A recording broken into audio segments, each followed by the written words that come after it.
Next up in the double bill of Jack Layzell's favourite categories in Game of the Year, we've got 2020's Game of Not 2020.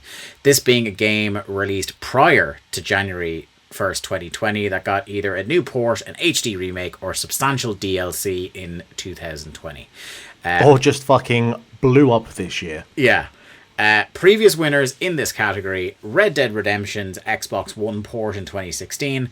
2017 was Final Fantasy XII: The Zodiac Age, perhaps the crowning moment in Jack Layzell's Game of the Year career. 2018, Donkey Kong Tropical Freeze on the Switch. Last year, 2019, Resident Evil 2's remake. This year, it's a strong field, gentlemen. Tony Hawk's Pro Skater 1 and 2. CrossCode. Final Fantasy VII Remake, Resident Evil 3, Pokémon Go, Beat Sabre, Among Us, Black Mesa, Super Mario 3D All-Stars, and Demon's Souls. And to take us into this retro category first, we have... Dun dun dun dun dun dun dun. Mark Robinson. The boy is here, finally. All right, that's a fix. Let's get this show on the road. For reasons we have discussed in prior categories, I don't think Mario 3D All Stars is winning this. It is not. And I think we said fair. enough about it that we could just cut it. Yeah. It's just a ROM port, isn't it, essentially? Which is insane because we are talking about two of the greatest games of all time and Mario Sunshine. But and Mario 64. But really, you're just lying to people. They just did not do anywhere near enough for it to warrant winning this. Like when you look at what's won this category in the past, and the work that went into making those games. Like, you look at what the Resident Evil 2 remake is, you look at, everything Jack said about the Zodiac Age, and I'm sorry, there is no way, if we have any kind of self-respect or self-worth, that we could honestly say that Mario 3D All-Stars is the winner of this category. It's just, I would not accept it. Which, ironically, Mario 64 is the best game on this list. It's crazy. Yeah. Yeah, true enough. Right, okay, that was fairly painless. Barry? By the very same metric, as Mark mentioned there, previous category discussions, like Final Fantasy VII had way more work done to it than Mario All-Stars. It is impressive in a lot of ways, but I don't think we give awards or points based on, they worked hard, this bit looks nice. It's like, if the spirit of the original was let down so thoroughly as to what Jack let on in that previous territory, I don't think it has a chance to win when there's other games on this list that are beautifully crafted and capture the spirit of what was great about them originally. Yeah, it's never going to win when the man who is the highest on the franchise on the panel is real sad about it. Yeah. Yeah. I mean, that is just my opinion. Some people might have enjoyed it, but I found it tedious what they'd done to it. Okay. I'm up next, and that was going to be my one to get rid of, so bollocks.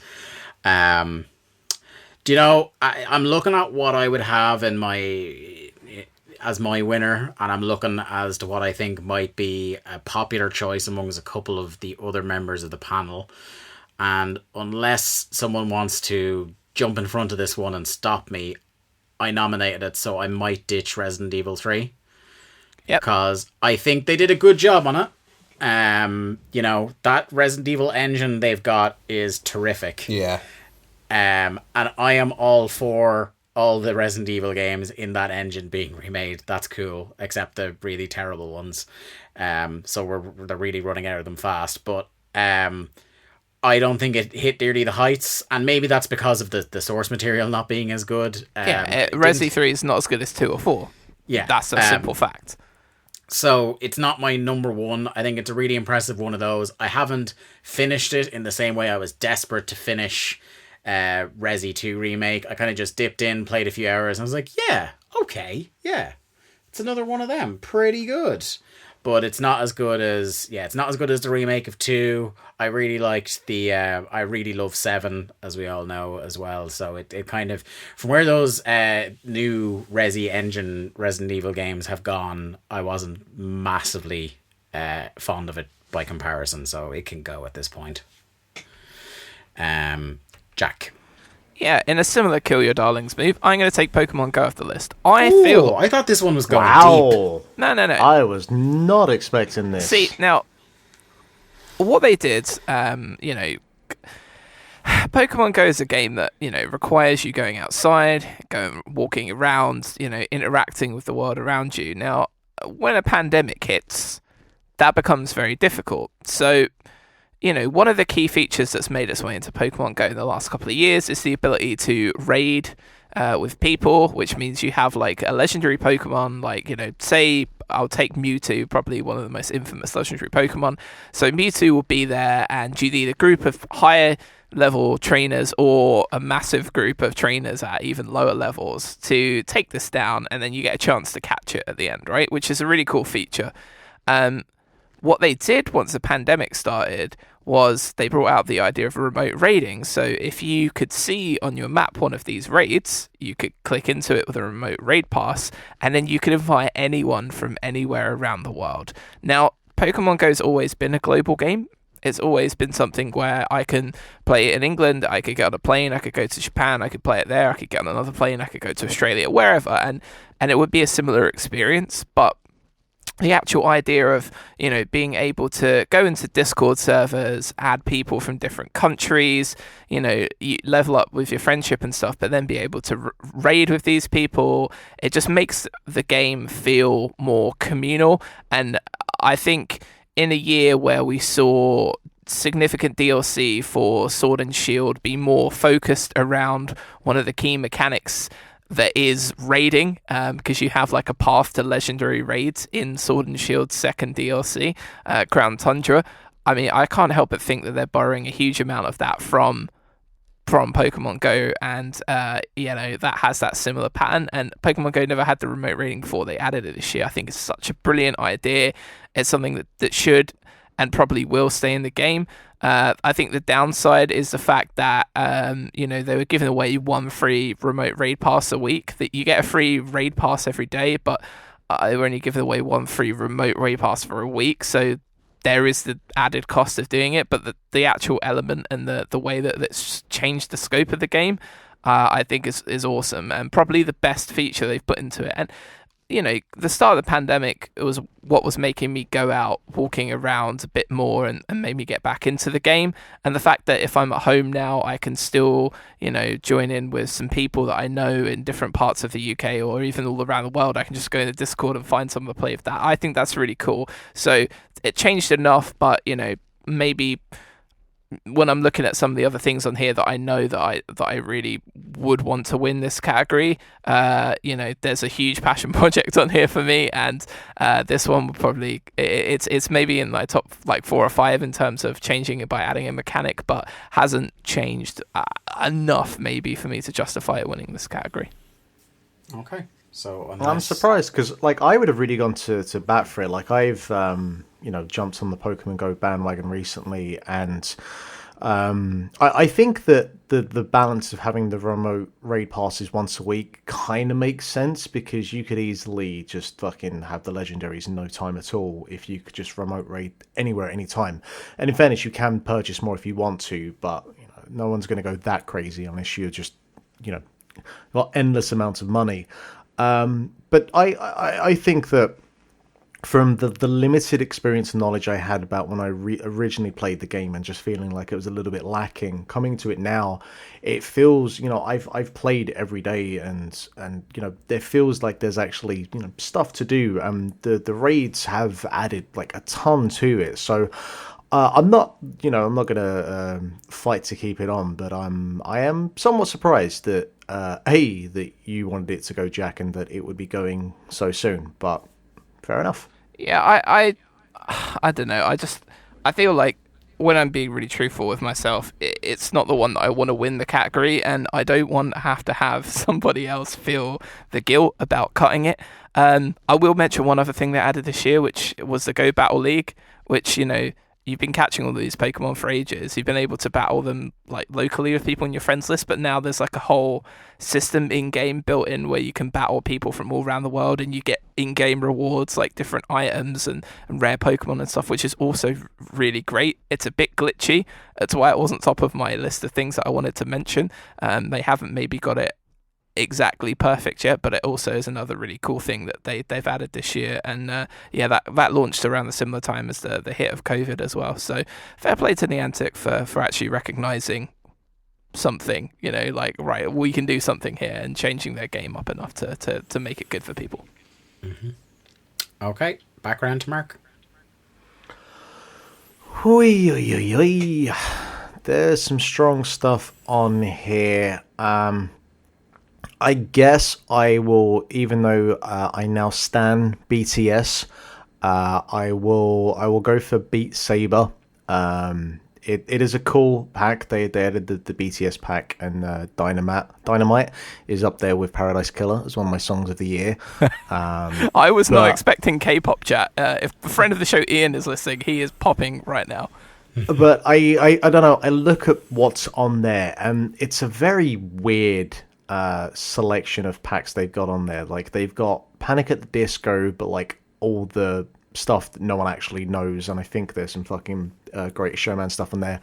They've got Linkin Park, but it's kind of very varied across that back catalogue. Then there's Green Day, but it's like a lot of bad Green Day. There's fucking Imagine Dragons, and then there's just a bunch of stuff that's just not that great. So and it seems like, I don't know what the release history is, but it seems very slow compared to like the amount of stuff you would be getting in the last like rock band or whatever, and Guitar Hero songs. It's the release content is like drip feeding would be like generous to describe. It's kind of a big like news event. Like, they tied the Linkin Park thing into the Hybrid Theory anniversary. Because they're certainly not putting it out weekly. No. And also the packs are quite steep, pricey. in price. Absolutely, yeah. So, but I do. I mean, I did put it on there. I appreciate just that. I don't know about you, Mark, but like, for as cool as that game is, and it is the. Hey, if you're buying a VR headset, Beat Saber is on everything. You have to have it. It is a you have to have Beat Saber thing. Yeah, absolutely. But the irony of that is that I don't think the music on it is good. The default music at all. I don't like it at all. A lot of the music is trash. A lot of dubstep. But like, not even good. Like, it's not even good dubstep. It's not even good. Like, there is no such thing. Well, as okay, dubstep. it's not even My boy. It's not even dubstep I would listen to as a guilty pleasure in a video game. Like, it's all bad. So I appreciate that they've rolled with that, and they've turned their success into a way to get more music into the game. But also, part of the reason I nominated was they've also just put in a load of customization options. So there's a ton of stuff. You don't have to stick with the iconic red and blue lightsaber look anymore. You can completely customize what color you want your sabers. I have to imagine as well that has to have been a colorblind complaint. Like, like that's a crazy oversight to have that as the fixed colors. I wonder, so I wonder if there's like a preset colorblind modes, but also you can just go in and you get a whole color wheel. You can just set them to whatever you want. You can change the obstacle color. It only has like 3 or 4 background options, but you can change them. You can change the colors on them, and it's just, again, for a really fun VR showpiece that every VR owner should have. It's cool that it has more visual tools in there to dick around with. So I appreciate that they added that like a year after, well, a couple of years actually. It's been out for a while. So yeah, I really really cool that they keep updating it, but I think it can come off for sure. Yeah, it just needs way more music on there. Like, I still enjoy playing it, maybe once a week, but I'm scrolling through the catalog of songs, just like, I don't want to play any of these songs where fucking I could have boot up Guitar Hero World Tour from 10, 15 years ago and probably just go through the entire list. Like, give me some Stricken, Disturbed. Let's do this. Let's go. So that's it. This game needs Disturbed. That's the problem with Beat burying Saber. dubstep and standing Disturbed is an interesting move. Muse did dubstep, and they couldn't even. Well, actually, they've been terrible for like 10 fucking years. So. Oh my god. Anyway, The takes just won't stop. Are you going to disagree with me on that take? I wouldn't say terrible. Not as good as they were, is what I would say. Like, the only good song they've written in the last 10 years was Survival. So Psycho is a banger. Anyway, Barry. I will take Among Us, because I think the level of work they've done on it this year, it's simultaneously small, but it's also the most impressive thing, which is they were like, we're going to bin off the sequel we're working on and stabilize. Because like this thing came out with like no fanfare in 2018, and it wasn't even like moderately popular. It was like kind of, I assume it was just some Twitch streamers somewhere found it and just. Yeah, it was a guy called Soda Poppin', and it wasn't even in like in the West, I think, that where it became big. Like, I think it was first in like Brazil or some country like that, and it kind of from there it dotted around different areas until I think it was Soda Poppin' was the first one that then made it big in the West. Like I had to do like a whole research piece for this, and it's like I think the thing, it's a fascinating game in terms of having been out for a couple of years before it exploded. But, the core kind of principles of the game are no different from what it is 2 years ago. And honestly, as a game, it is. I've generally, like, I don't watch a lot of YouTube content creators playing video games, but like I watched like a whole bunch of Up Down Down where they had Xavier Woods and Adam Cole, Shayna Baszler, Mia Yim like playing, and I watched a good kind of 2-3 hours of it, and it was genuinely like I enjoyed watching it and them fucking backstabbing each other and accusing each other, and it is a good game to watch, and it's one of those rare cases where I think it really is a game that's actually just more fun to watch than actually play, specifically if it's basically unplayable to play if you're trying to play with random people, because the game has like a ton of hacks and cheating issues, like just fucking, it's crazy. But also you run into so many instances where you get 8 to 10 people in a lobby and then 7 of them quit because they didn't get to be imposter. And, the game is at its most fun when you get to be the imposter. So, like it's impossible to get a full game running. So really you are at the mercy of playing it with people and getting 7 to 10 people. Mark, in fairness, in this day and age, online is easier. Mark, but, if people quit, can you see who's still left in the lobby? Because if you can, if a bunch of people are quitting, you probably would say if there's like 3 or 4 people left, that one of them's the imposter. So you already but I mean, figuring it out. The game just the game's fucked at that point, because you do need I can't remember the minimum amount of people, but yeah, the game doesn't work unless you've got at least 6 people in there. So it has like this kind of myriad of issues, and they are planning and have been working on a bunch of updates to do stuff like actually have some sort of account profile and deal with like the hacks and stuff. But really the game has only gotten big because obviously the content creators been playing it, and then in fairness, right, if you've got AOC on a stream playing this game and using that as a way to get to like the younger generation, that is pretty pivotal. That's like, I would imagine the biggest thing since Drake playing Fortnite. So you can't discredit that at all. But I do think, like, as a game, it's fine. But I mean, I've played stuff like Werewolf and Secret Hitler, which I think are kind of more fun to play in an actual kind of physical space with people around you. Yeah, it has robbed those ideas of those board games where you have a similar thing, which have been out, I mean, at least a decade. Yeah, that's kind of the thing about it, is it's the first one that kind of successfully took that idea. And yeah, I mean, I've had a lot of fun playing. I've played a lot of it. I will say I have never played with randos. How people can just play that sounds like the least fun experience imaginable. I've only ever played with, like, get a load of pals on a Discord or a Zoom call and do it that way. But yeah, it is basically just taking that Secret Hitler formula and applying it to a video game.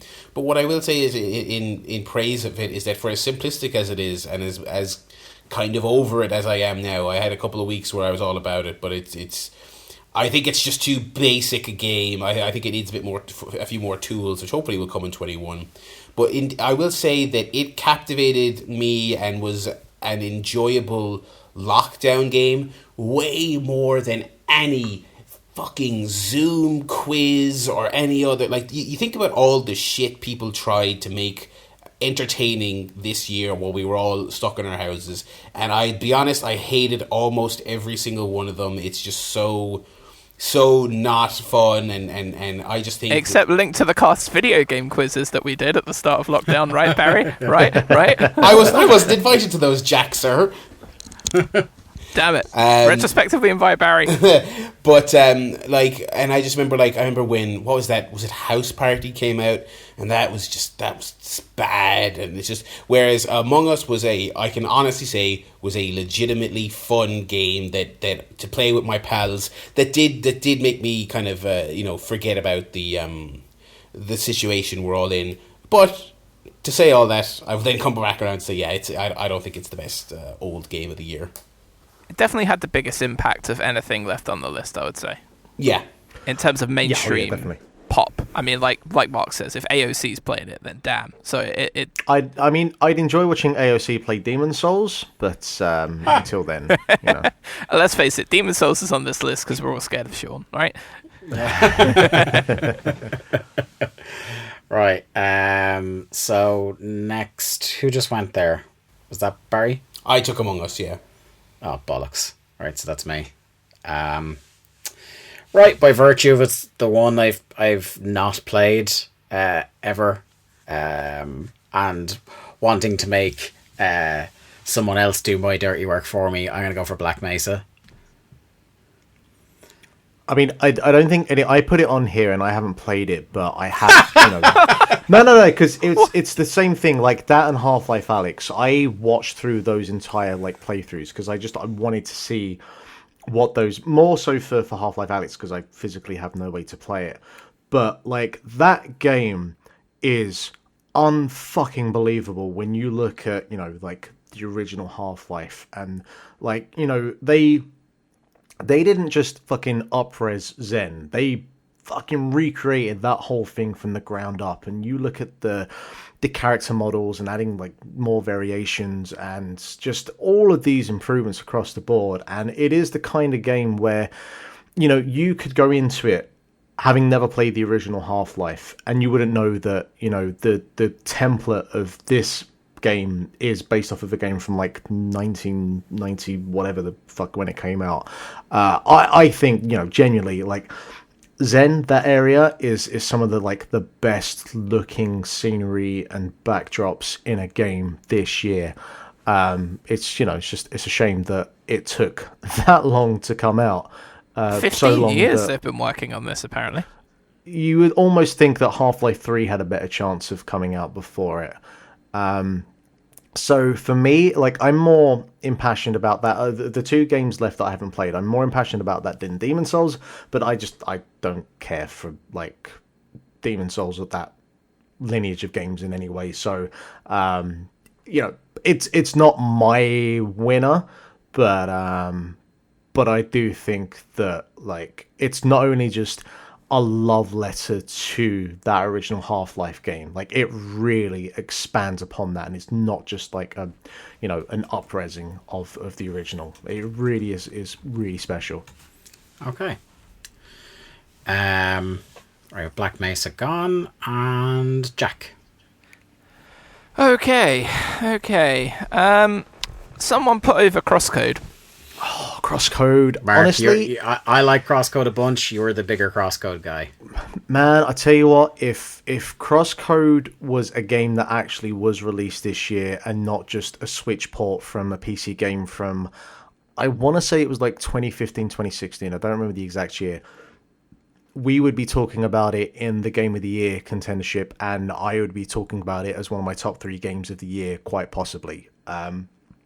it's not only just indebted to the likes of Legend of Zelda, but it really, honestly, it expands and improves upon a lot of the systems of a Zelda game, and it takes like the core template, but it does so many more things with it. Like, Zelda, in terms of its actual kind of combat mechanics, is actually quite simplistic. You know, like a lot more of Zelda is just about the actual the dungeons and the puzzle solving than the actual combat, where that isn't the case with CrossCode. Like, one of the kind of key things about CrossCode is that you're playing through the game as normal, but then when you attack an enemy for the first time, you basically go into like battle mode and the music changes and you can start fighting enemies, and there's like a ranking system in the top right hand corner, and you start at like rank E, and as you defeat more enemies, that rank starts to go up or down or whatever you want to look at it to, you get to like rank S.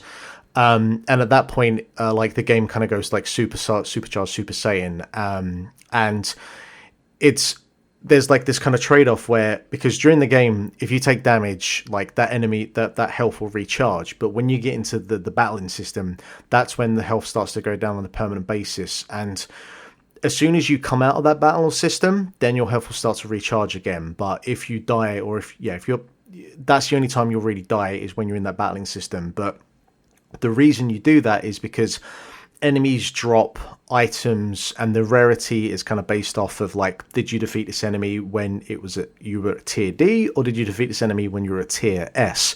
So not only are you battling these enemies, that you're having to go between these different screens to find a specific enemy that you're looking for. So there's almost like a kind of puzzle element within that. So you've got that, which I think is a really unique system and is very engaging, like throughout the course of the game. The dungeons are some of the most kind of complex and intricate, like 2D top-down Zelda-esque type dungeons that I've ever played, and they're up there with anything across any of the 2D Zelda games, and even a lot of the 3D Zelda games, because there's a lot of thinking laterally, like, and a lot of kind of different thinking about levels on a kind of vertical basis, I guess.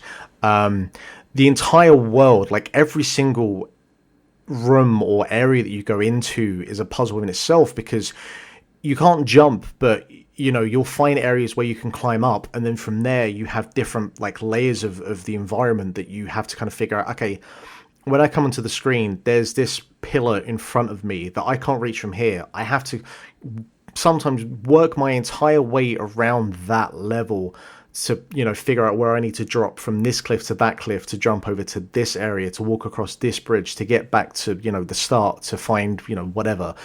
And as I've always said, that good level design will incentivize you searching for these things, that and the incentivization is that you always are rewarded for it, and you are. Every single area has some sort of like treasure or reward or whatever that makes it worth your while.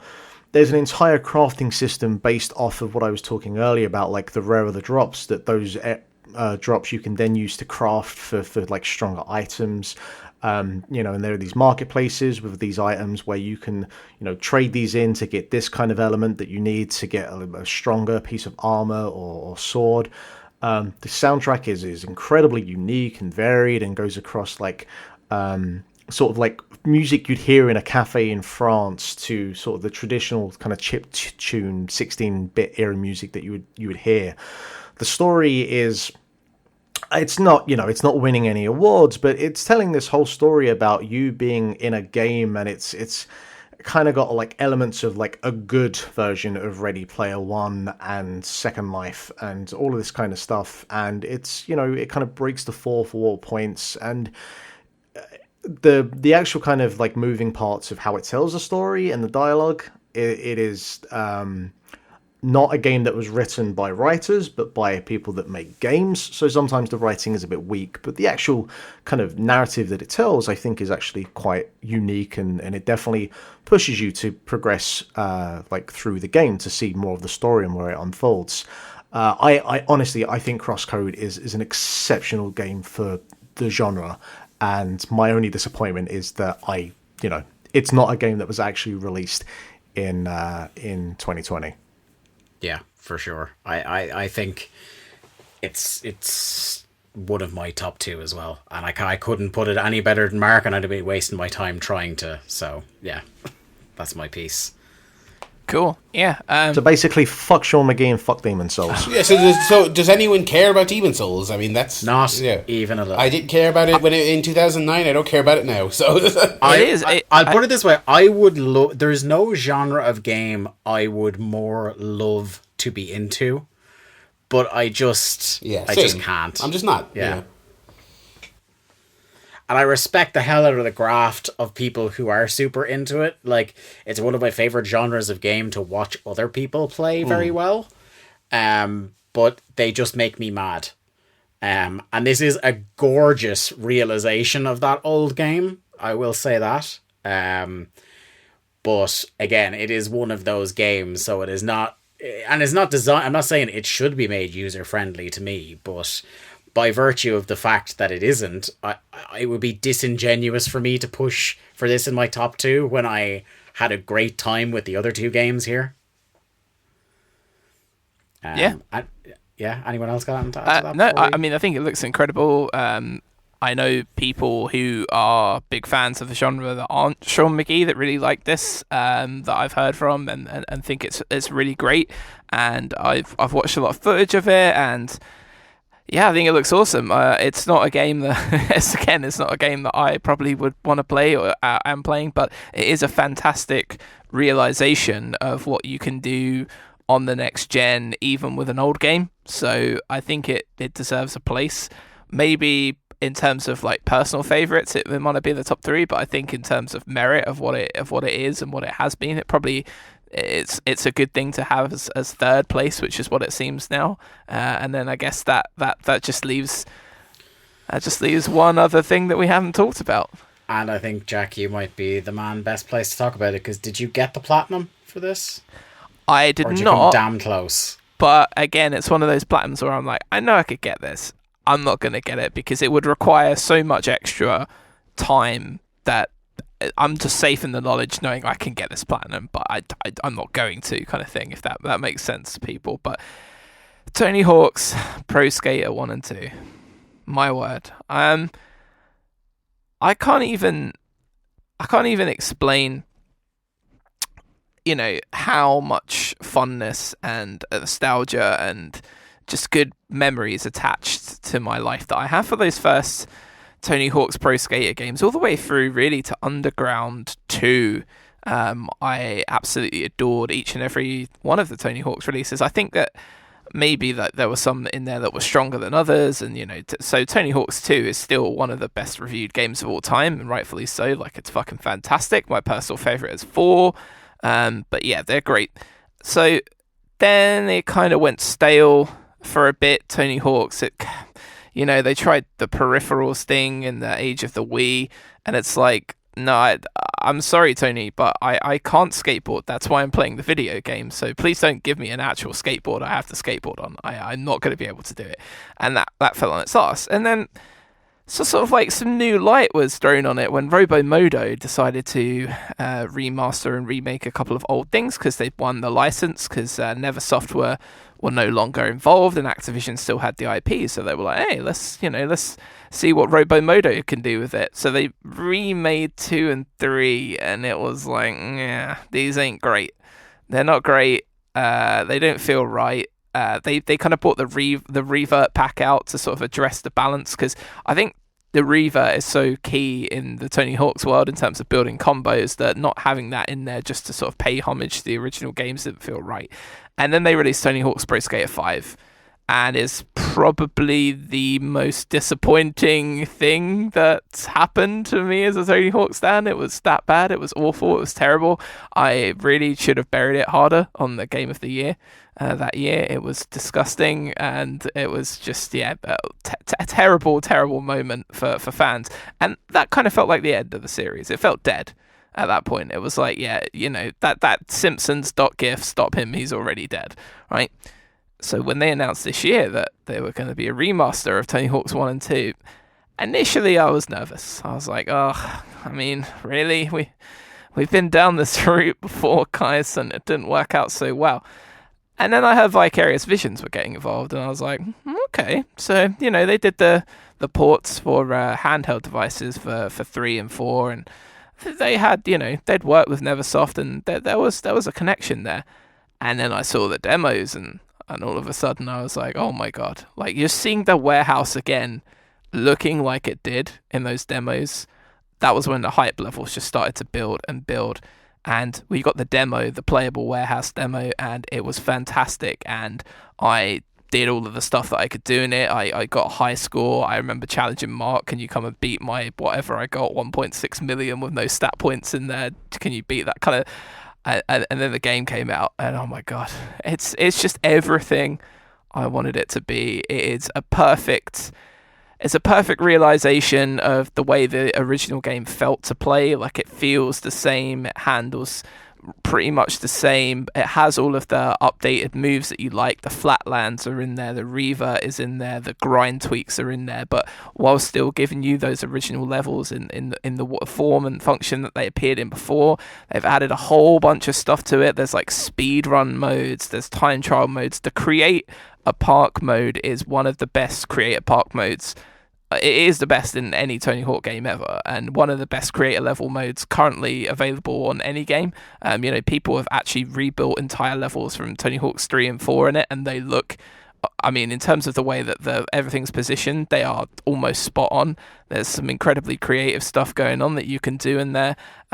It's just fantastic. Like, I can't say enough good things about it. The soundtrack still rips. It's all the songs from Tony Hawk's 1 and 2 and some new stuff added in there to keep it fresh, some newer bands, and the creator skater thing's pretty good. Everything, they just got it all right. I don't have any negatives really to say about it. I loved every second I spent with it. It made the waves of nostalgia coming back, and nostalgia's a powerful tool.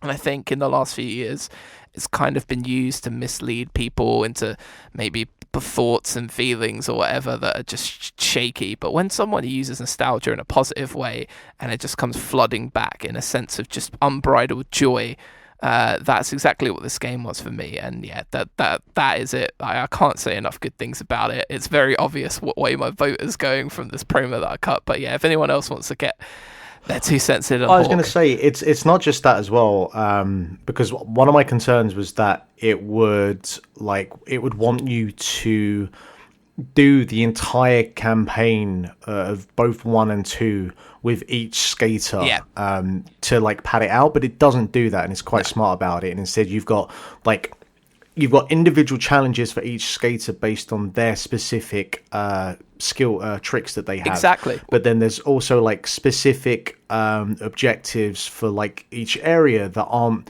like the collect skate or get 10,000 points. There's like all kind of even more unique tasks to do that I can't remember how they categorize them exactly, but there's a ton of stuff that I guess you could kind of think of it as like working towards trophies, but it's more baked into the game than a trophy for finish all the objectives, and that adds a lot more longevity, and also adds it's kind of like a sort of an inbuilt difficulty setting without actually being a difficulty setting, because those tasks are completely optional, but they're usually a lot more challenging about do some sort of lip trick on some completely fucking inaccessible area, and they're really smart about how they layer those in.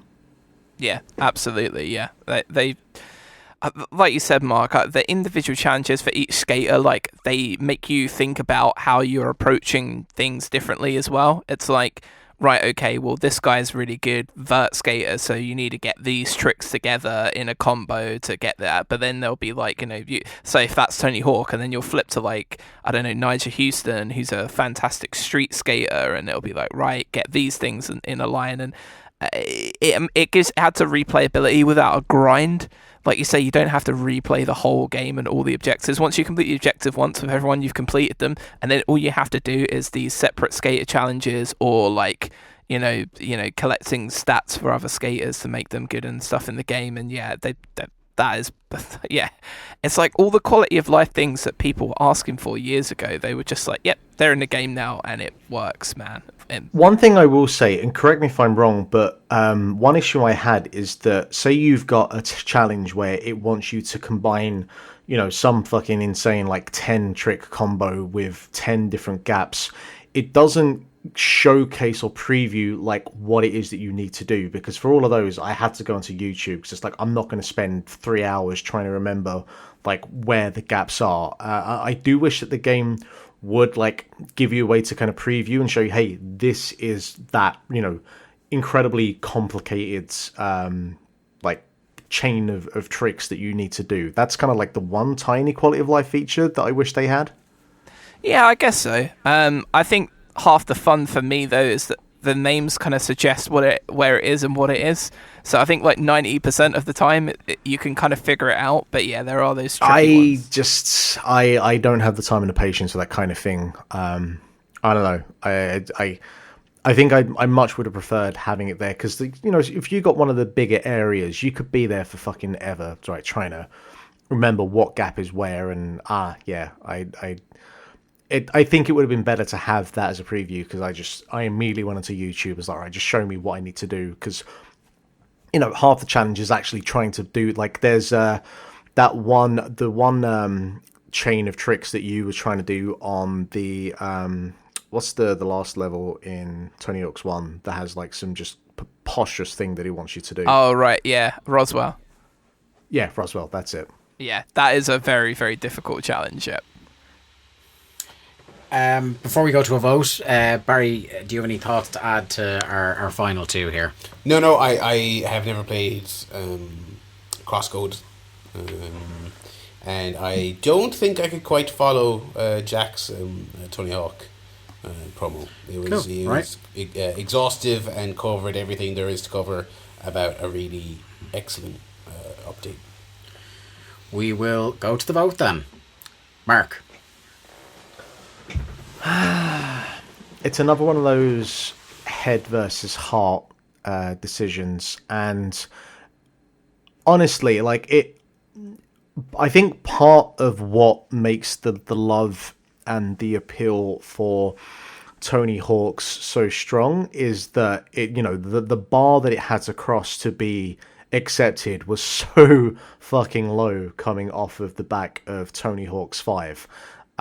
So it's, but it didn't just cross that bar. It exceeded in just about every way imaginable. But yeah, I think that CrossCode it does so many things that I'm now like, when the next top-down 2D Zelda game, like brand new top-down 2D game, Zelda game comes out, if it doesn't have some of the aspects that CrossCode has, I'm going to be kind of like, you're actually now in the past. And, I don't know. I feel like it's going to date even some of the older games, like, fucking Link to the Past, sorry, I always do that, is as timeless as you can get. But I feel like I'm going to go back to and now see it's aged because of CrossCode specifically. So I think I'm going to go CrossCode.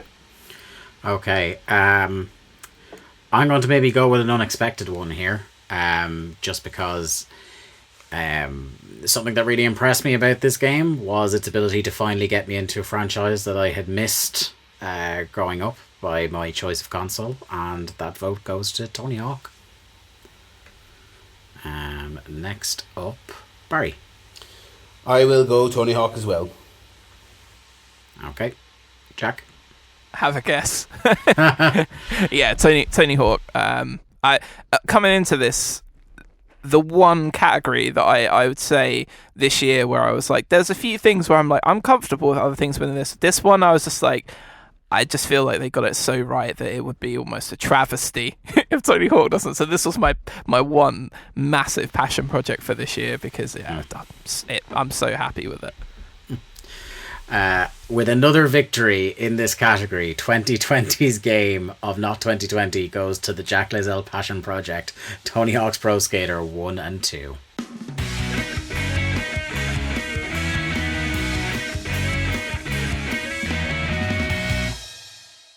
I just love old stuff. What can I say? I love old shit, Jack Lizelle. Yeah. And of course, we have to cut to our fan vote here and see who won. All lads were in trouble here with the people, and one of the people in particular, because with 28.6% of the vote, 2020's game of not 2020, according to the people, is Demon Souls. What? No way. There's no way that many people have PS5s. I knew it. No. Sean McGee filled out 28.6% of the ballots. That is bollocks. Tony Hawk's 1 and 2 actually expands on that franchise and makes it great. I'm sure there's some arsehole pops out of nowhere and kills you 7 million times in Demon Souls, but I don't give a fuck. Among Us and Tony Hawk are tied on 21.4% for second place. Final Fantasy VII then behind with 14.3%. Maniacs, a lot of them. 7.1% for Beat Saber, and 3.6% each for Resident Evil 3 and Pokemon Go. Man, those 14.3% of people are not going to be listening at this point after I buried it early. They thought you were the guy that was coming to save them, Jack, and you Oh buried God, them. I wish it was better. I want to feel the way you feel. Oh dear.